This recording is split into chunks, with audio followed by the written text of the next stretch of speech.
welcome to Wondergrown, a show where we dig into questions about agriculture and try to understand how food production impacts us and our world. My name is Hallie Casey, and I studied and currently work in agriculture. And I'm Chris Casey, Hallie's dad. Each episode, we pick an area of agriculture or food production to discuss. And this week, it's Superfoods number 5. Does it hold the power in its little plant hands, or is this all just a marketing scam? Is it really a superfood? Okay, but will we be able to use the confirming it's a superfood song? Let's find out. All right, superfoods. Superfoods. I am so excited to do another superfood episode today. So, looking at this list, there is definitely one food on here that I enjoy eating, and I really hope it's a superfood. Oh, okay. I bet it's probably not, but I hope it is. Well, we'll find out. We will find out. Should we kick off with our first food? Let's kick off with our first food, which is wheatgrass. Wheatgrass. What do you know about wheatgrass? Well, I know it's a grass. Cool. I know it has the word wheat in it, but I don't know if it's actually wheat. I guess I assume that maybe it's wheat. I don't know. Is it part of wheat? Who could tell me? I bet you could tell me. And I know it's an expensive add-on in smoothie joints. Yes. Yeah. Mm-hmm. It is in smoothies sometimes. Yes. And it's green. You are not wrong about that. All right. So wheatgrass is the grass of wheat. It is the leaves of Triticum aestivum, which is wheat. Wait a minute. It's the leaves? I thought it was the stalks.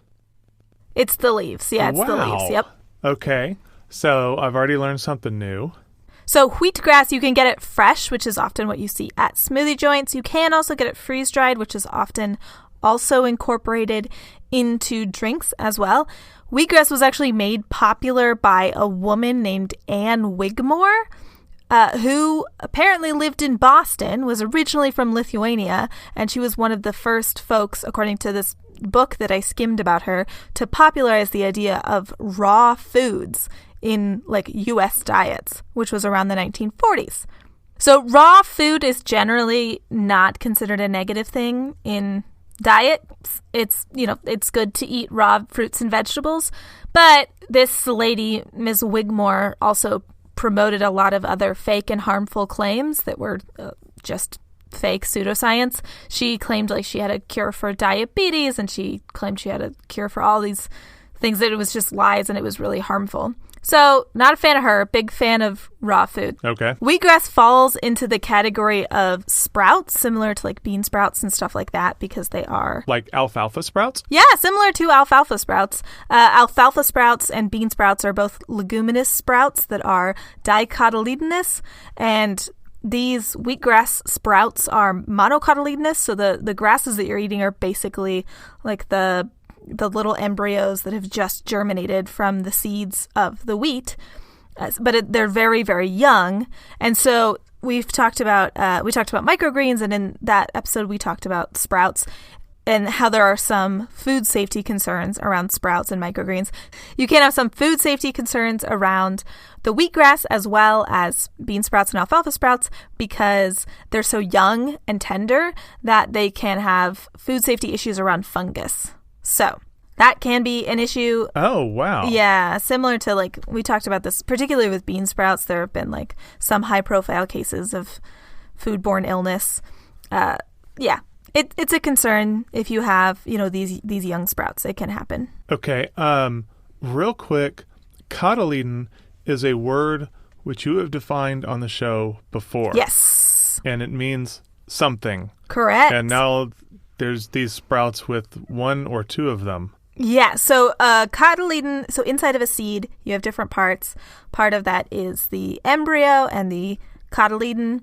Basically, once the little plant pops up from inside of the seed, you get one or two little leaf-looking guys that don't look like the rest of the leaves on the plant. That's because they were actually inside of the seed and are part of the seed embryo that have kind of pushed out and are starting to grow.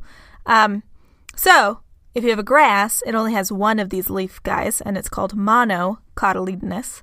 And then if you have two, which is pretty much the rest of plants. They're called dicotyledonous. Cool. All right. Moving on. So around wheatgrass, there are a lot of claims similar to ones we've heard on other superfoods, quote unquote, that it's anti-carcinogenic, anti-anemia, that it can clear your skin, that it helps with joint pain. There's not a lot of studies, however, around wheatgrass, so we don't have a lot of info. So all the like anti-cancer, anti-whatever, yeah, that sounds like a whole lot of bull sprout. Oh my God.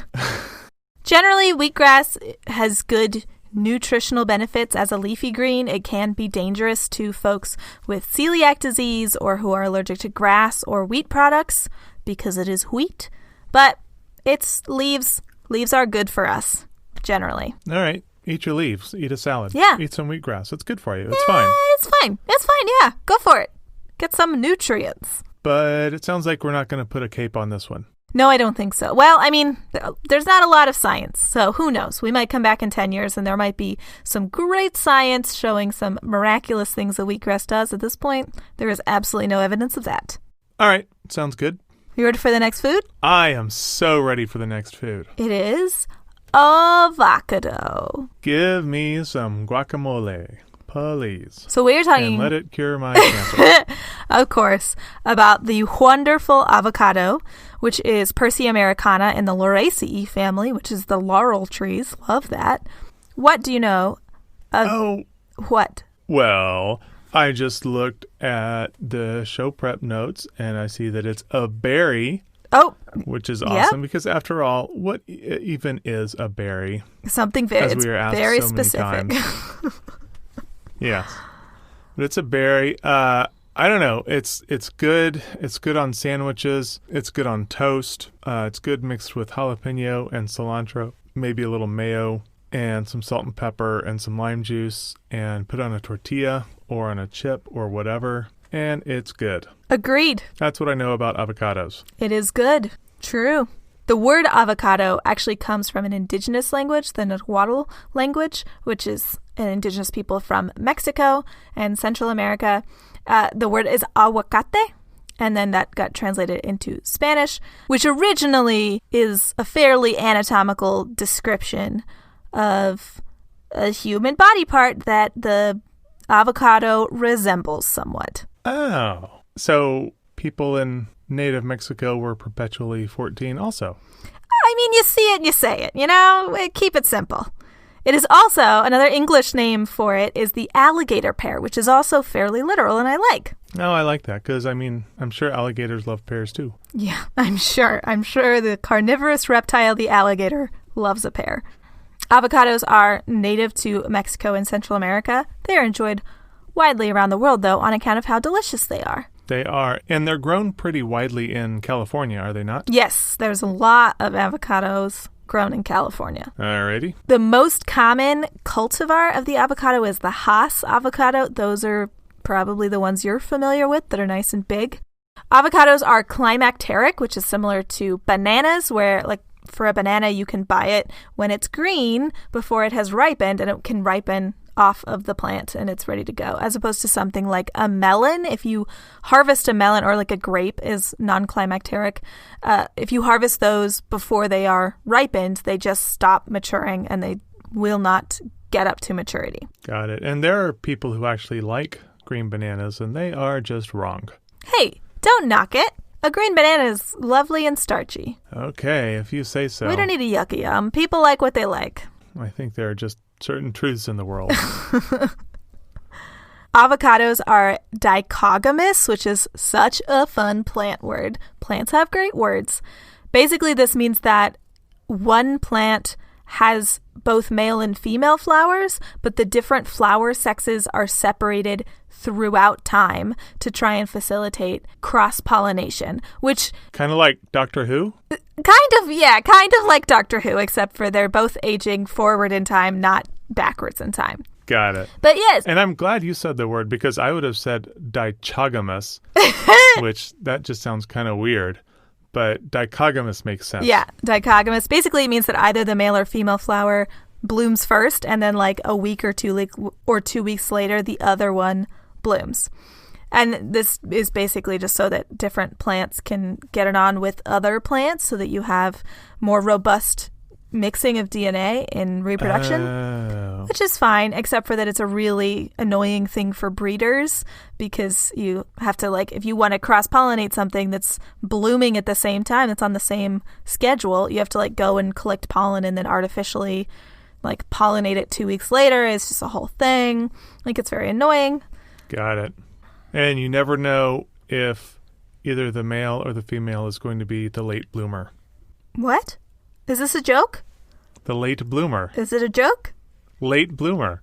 I'm assuming this is a joke. Flowers bloom, Dad. So it's like, also, like, you can't have flowers that are just late bloomers. But one of them comes later than the other one. Isn't that what you're saying? Yeah, but like, it comes in order. It's not like you're guessing every year. I'm just taking your joke very literally. Okay.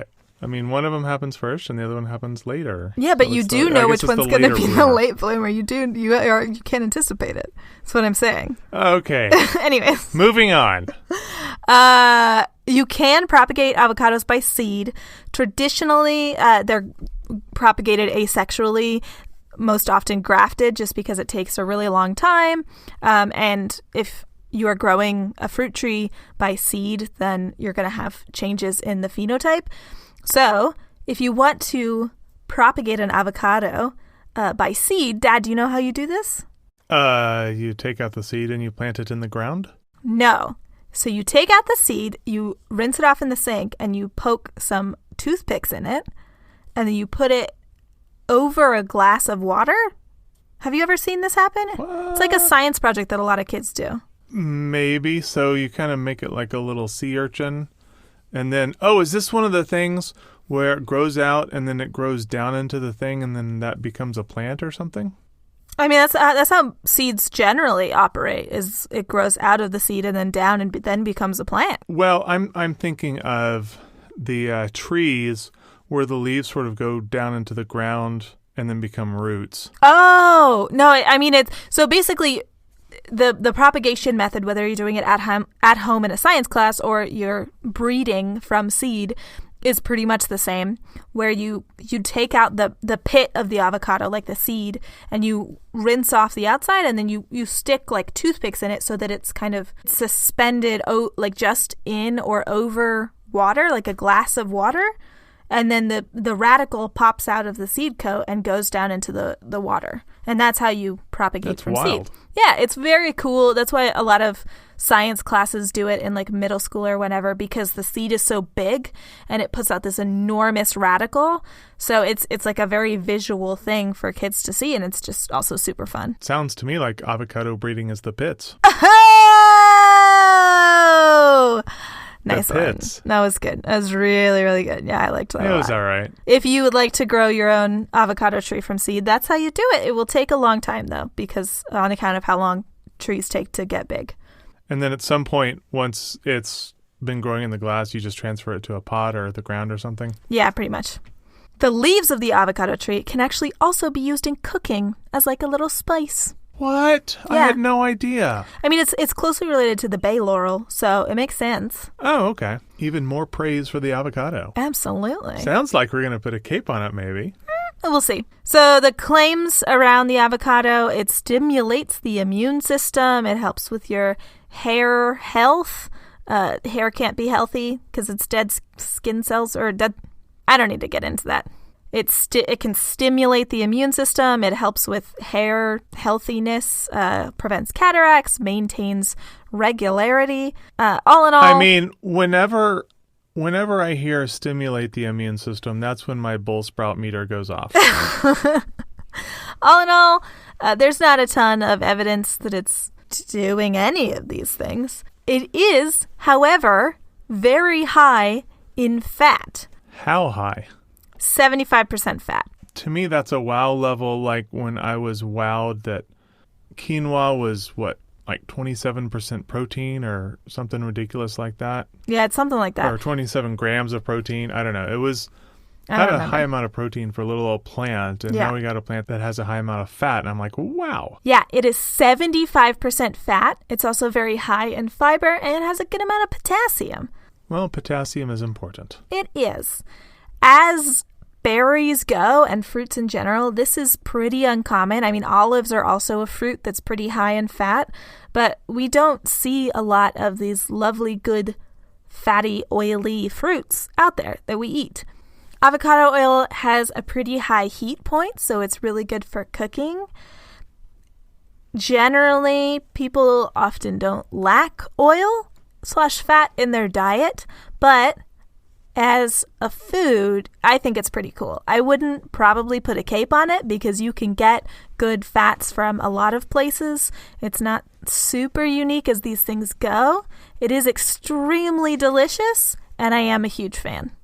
Well, as much as I would like for my guacamole to be a superfood, I guess I'll just have to live with the facts and, again, it's a decent food, but nothing super special about it except its deliciousness. Which is extreme. It's pretty extreme. Well, you know what happens to tortilla chips when you put them in a good thick guacamole is they break. Hey, let's go to the break. Much like we're about to do right now. Dad, did you know that we had a Facebook group? I do, because I posted some stuff there just last week and commented on another post, and it's a lot of fun. Did you know that we also have a Discord group? I do, because that too is a place where I interact with listeners, much like yourself, listener, and we talk about everything, and we talk about plant problems, and we talk about plant jokes, and all kinds of stuff. Right now, my favorite part of the Discord is the Wildflowers channel, where I post pictures of the cool flowers I see on my evening walks after work. And that's only going to last for, another couple weeks? I don't know. How long do you think we'll have wildflowers? Not much longer. So come see some of those pictures, people. It was a warm winter. The flowers came out early this year. They did indeed. They did indeed. So if you'd like to come give us a shout, hang around, say hi, you can find the One to Grow On Facebook group at onetogrowonpod.com/group or by searching One to Grow On Facebook. And you can find the One to Grow On Discord group at onetogrowonpod.com/discord. That's onetogrowonpod.com/Facebook and onetogrowonpod.com/discord. Thank you very much to our Starfruit patrons, Lindsay, Vikram, Mama Casey, Patrick, and Cheyenne. Thank you guys so much. Y'all's support means so much to us, and we really appreciate it. Well, I'm about out of guac. I don't know about you, so I'm ready to get back to the episode. Back to the episode. Dad, do you have a nature fact for us today? I do have a nature fact for us. So our next superfood candidate is bee pollen. Yes. Well, bee pollen comes from bees. Correct again. As the name suggests. And in the DC universe, there was a superhero who was a member of the Teen Titans in the early 70s called Bumblebee. And she was DC Comics' first black female superhero. Oh, that's cool. Is that the one that's married to Paul Rudd in the movies? No. Oh. That's Marvel. That's Marvel. So, yeah, that's Marvel. Yeah. Yep. Totally different universe. So, listener, on Easter, we were having a discussion. Oh my gosh, I cannot believe you're bringing this up on the podcast right now. If me and Mama Casey had finished our Millennium Falcon. Yeah. So, me and Mama Casey have been working on a Lego Enterprise, not Millennium Falcon, Starship Enterprise, completely different universe. Once again, here we are, completely different universe, getting our universes crossed. Listen, we all have our different talents, different skill sets. This is not one of mine. Okay, I don't know. I think it's something you were pretty good at once in your life. The plants have overrun my mind. It's only plants up there. It's true. It's all vegetable matter. Are you ready for some bee pollen? Yeah, but I can't believe you didn't react to that sick burn. What was it like a joke on gray matter? I mean, it would have been funny if you said it's all organic matter. See, there you get a soil joke a little bit, too. Well, I guess. Now I know what plant people think is funny and or burn. Oh, well. Okay, yes, bee pollen. Give us the lowdown on the bee pollen, which is what do you know? Pollen that comes from bees. Yes. What else do you know about bee pollen, generally? So I said it's pollen that comes from bees kind of as a joke. But, I mean, obviously the pollen comes from plants, and then the bees fly around and they get the pollen on their little legs and mix it with other plants or something, correct? Yes. What do you know about, like, how it is marketed / consumed? What? I mean, we're doing a superfood episode. I mean, I guess it's never really been on my radar. Maybe now that I think about it, it's something that I've seen at a smoothie place, which gives me low hopes for its superfood status, but I don't really know that much about it. Okay. If it's wait. Uh-huh. Wait, let me talk through this. If it's just plant pollen, then why does it matter if it comes from bees or not? I guess is kind of where my head is at right now. It's a good question. It's a very good question.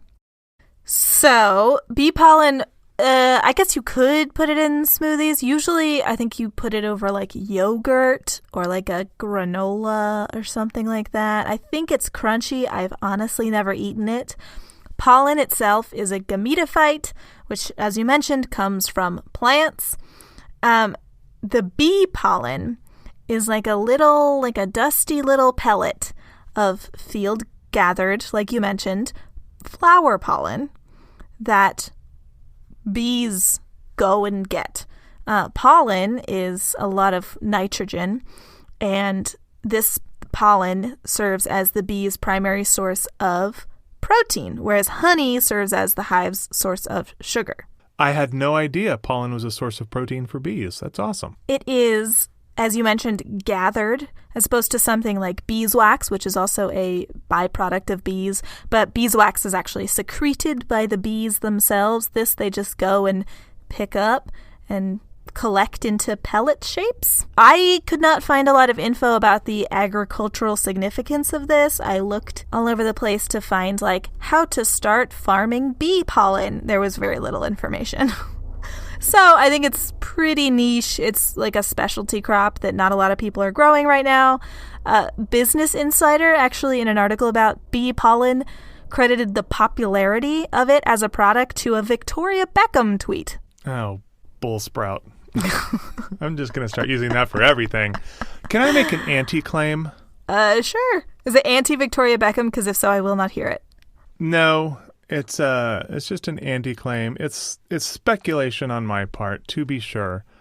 But I bet the bees don't even really come into the mix. I bet they just get some pollen from some plants that the bees probably would have liked just fine and say, hey, look, bee pollen. Yeah, pretty much. I mean, it's kind of just a dusty little ball of pollen. There's not like bee gunk on there or anything. It's just pollen, so it's just plant stuff. The claims around bee pollen are, again, similar to what we've heard before. It protects from cancer. It boosts liver function. It's anti-inflammatory. It helps with hot flashes, helps with allergies, which we hear with honey. However, bee pollen is field gathered, right? The bees are just doing their own thing. So the actual makeup of the pollen itself can vary from hive to hive. It can vary from bee to bee. It can vary from hour to hour on the same bee within the same hive, because the bees are just going about their business. And so you can have all kinds of stuff up in there in terms of pollen.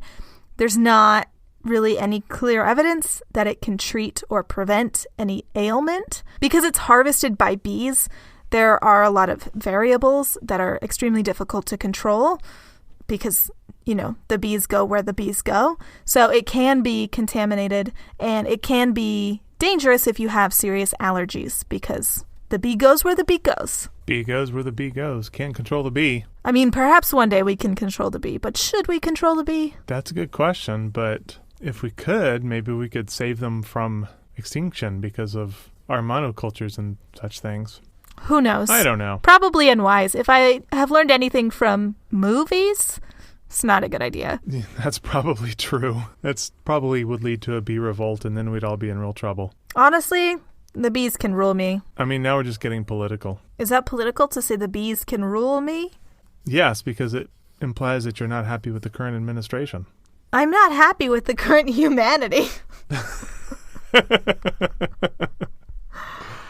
Fair enough. All right, so, I mean, bee pollen, maybe it's fine, but nothing special?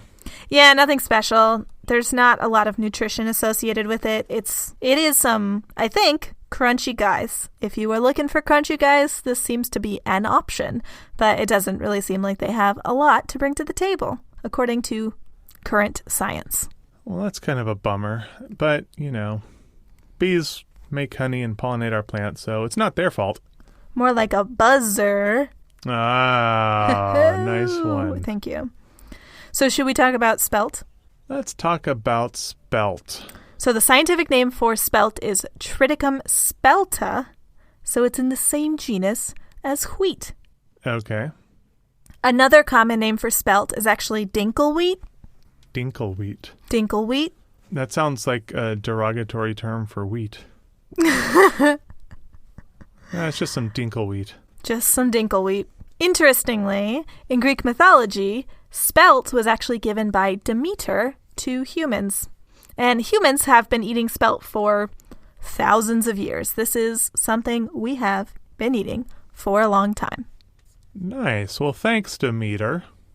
I know on the Spirits podcast, producer Catherine was talking about Demeter as one of her favorite goddesses.